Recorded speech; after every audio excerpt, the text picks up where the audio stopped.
The slimes that Tia brought back at that time had increased in number. They reproduce rapidly and come in many different colors or species. But the main problem arose when one of these slimes started roaming the village. Of course, Machio's wives were furious with the slime for consuming a barrel of wine. Even Dorium, Lasty's father, could not finish a barrel of wine alone. Then Machio's wives want to punish the slime, but Machio calms them down because he feels sorry for this slime. Frau also said that slimes would not be able to self-reflect, so they would be wasting any punishment on it. Because of that, the slime became a new friend there and often appeared whenever Machio, the girls, and his wives ate together. Not only that, it also appears every time at banquets, parties, or any event in Teju village. I'll call it the Red. Machio didn't mind if the Red behaved this way, as long as the slime seemed to be only one. If all the slimes in Teju village were like the Red, Machio, his wives, and the other girls would have a headache dealing with those slimes. By the way, the Red can make sounds like this, similar to Sui from the anime Campfire Cooking.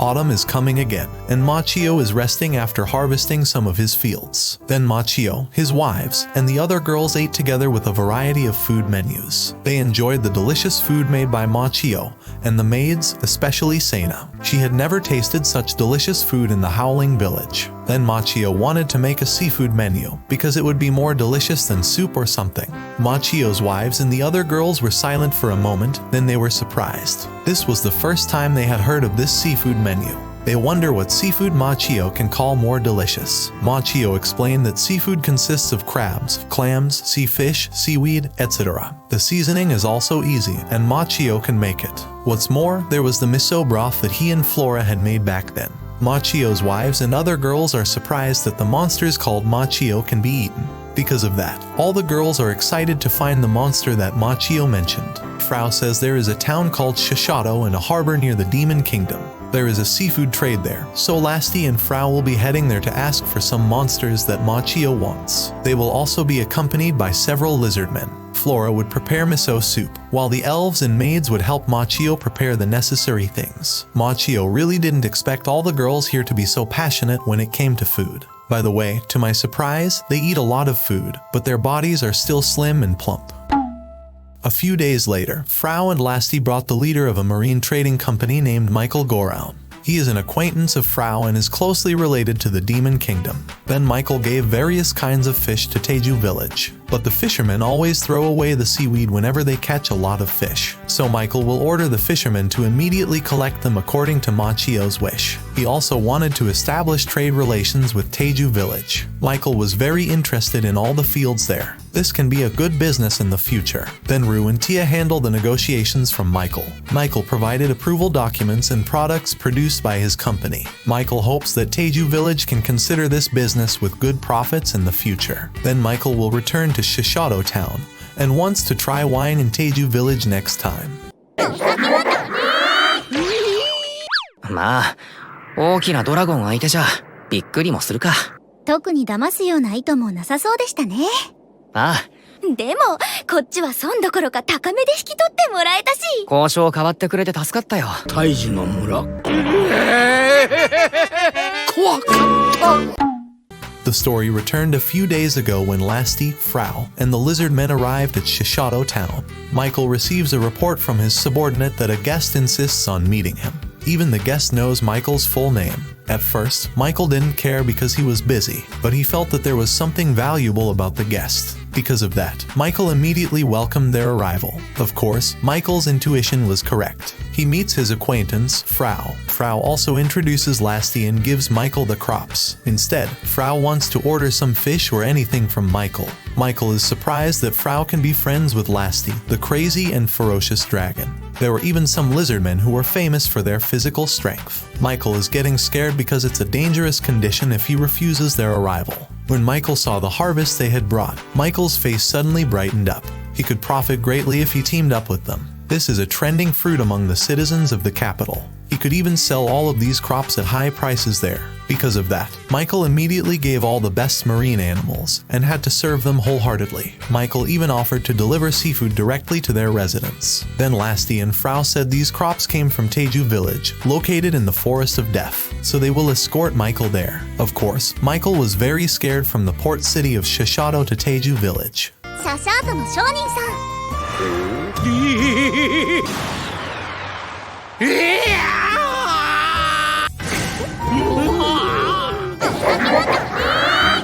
まあ、商人さんもご一緒に。あの恐ろしい連中相手になんとか笑顔でやりきったぞ。After Lasti finished dropping Michael off, she ate with the others. The seafood menu cooked by Machio is very delicious, and the food runs out quickly. Machio's wives and girls were very satisfied with this delicious food. A few days or weeks later, Zabathan suddenly rang the wooden bell again. This is a sign that there is a danger that will attack Teju village. It turned out to be from the dragon race again, flying as if to challenge Machio. Machio is confused by the dragon's behavior. She looked like she underestimated Machio, but Machio couldn't carelessly throw his golden spear. Actually, Maria and the others had already fought the dragon, but sadly, they lost, and this dragon flew over the Teju village. Then suddenly, the dragon deliberately sprayed fire in an area that was a bit far from Teju village. Of course, Machio immediately threw his spear, but the dragon dodged it. Then Machio threw his spear again and was slightly hit by the dragon's wing. When Machio and Kuroyuki's family approached the dragon, やられちゃった。降参なんちゃって。it turns out that a girl named Hakurin deliberately came there to see Machio. She actually had no reason to set fire to the forest or anything. Hakurin just wanted to play around. Shortly after, Dorame came to scold his older sister. Machio is surprised that Dorame has an older sister like this. Then Machio said that Hakurin shouldn't have to challenge him like before. But Hakurin said she doesn't want to visit normally. She hears rumors that Machio is the strongest man.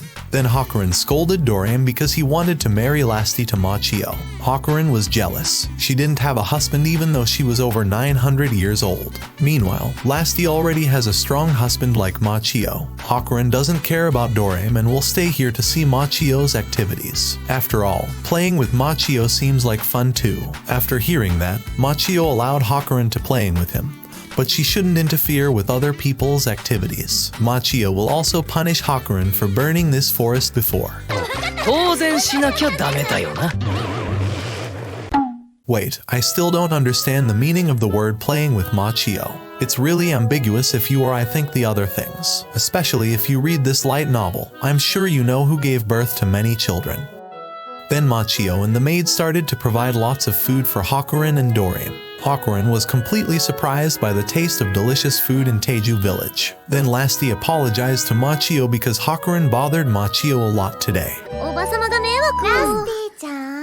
ラスティが謝ることはないさ。 Hakurin heard that there was an interesting game in Teju village, Mahjong. She wanted to try playing it with Machio and the others. Hakurin didn't want to lose against Machio. Then Dorame and Lasti will join this game. Then Hakurin asked about the punishment for whoever had the lowest Mahjong points. Machio said that the punishment was usually naked. Because of that, Hakurin and the others agreed to be naked if one of them had low points. Suddenly, the atmosphere from night to midnight was really tense. Machio didn't expect that he would fight against this dragon race. Even he had forgotten what Tia had said earlier, that the dragon race had extraordinary intelligence. Machio regretted that he had accepted Hakurin's challenge. He even regretted agreeing to a naked punishment if it ended like this. おかしいでしょ。なんで俺だけこんな負けてんの？もう後がないんだけど。 Machio didn't expect Hakurin, who was still a rookie, to be so confident in this game. Even Machio thought they were using magic to find out the letters on each square pawn on the table. But Machio didn't notice any suspicious movements from them. In fact, they play very casually. Machio also couldn't believe he could see Hakurin's body, with open clothes like this, from closer. By the way, Machio prefers adult women. Because of that, Ru is often exhausted when in her adult form. Not only Ru but Tia, Ria, and others. Back to the story. In the end, Machio lost because he had the lowest points. The only thing he had to take off was his underwear. Ru, Tia, Ria, and the High Elves have seen Machio's iron bird every night. But this was the first time Hakurin to see such a special item in man. Then here's the reaction. はい脱げ脱げ脱げ。力だけじゃありませんよ。知恵も知識もすごいんですから。脱げナメさん I envy Machio. All the girls there are also lucky to have him, whose stamina is unlimited. Days and weeks later, Machio tries to give Hakurin a job. She is lazy, complains a lot, and always wants to eat and relax. Even so, she can learn anything quickly, including cooking. But when Machio makes her work in the field in dragon mode, Hakurin couldn't stand the job and wants to rest continuously. Because of that, Machio asks for her help to become a teacher for the children of Howling Village. That way, the kids don't play daily, and Sena can work peacefully. Machio was amazed that Hakurin could teach children so easily. A few days or weeks later, several Lamia races came to Teju village. The Lamia race were humans who were half snakes or lizards. They live in caves or dungeons. All of the Lamia race were women, and they always had children with human race men. Back to the story. They brought some goods to establish a close relationship with Teju village. Some time ago, Kurayuki and Zabathan's families were exploring the dungeon, so they feel that they have made mistakes in Teju village. Then Machio and Frau decide to work together with the Lamia race. They would trade using treasures in the dungeon and exchange them for food from Teju village. The Lamia race was very happy because they got something special from Teju village, so they are willing to do anything if Machio needs them. Of course, Machio felt embarrassed that they said such ambiguous things, same as Sena. Then Machio put a cloth on them to cover their boobs. Many children in Teju village have not been allowed to see this. Days and weeks passed. Machio and his wives were thrilled to be working with a few more new people. Teju village has developed thanks to the hard work of the residents rapidly. Machio will also think of other things with his wives. So many other merchants or neighbors visit Teju village. In the Demon Kingdom, Blatt and Bizzle have heard rumors that Hakurin, the beautiful and scary ancient dragon, has lived in Teju village. They are getting stronger, and this is really beyond expectations. Even Randon had resigned and been replaced by Gargard. On the other hand, Gargard's daughter, Yuri, receives a report from her subordinates that Teju village has gathered many dangerous members. They were sure that Teju village had a hidden purpose behind all this. Frau has likely been taken hostage by Teju village because there is no news of her. Because of that, Yuri must act immediately and gather troops to save Frau. あの村を攻め落とし、フラウレムを取り返すのです。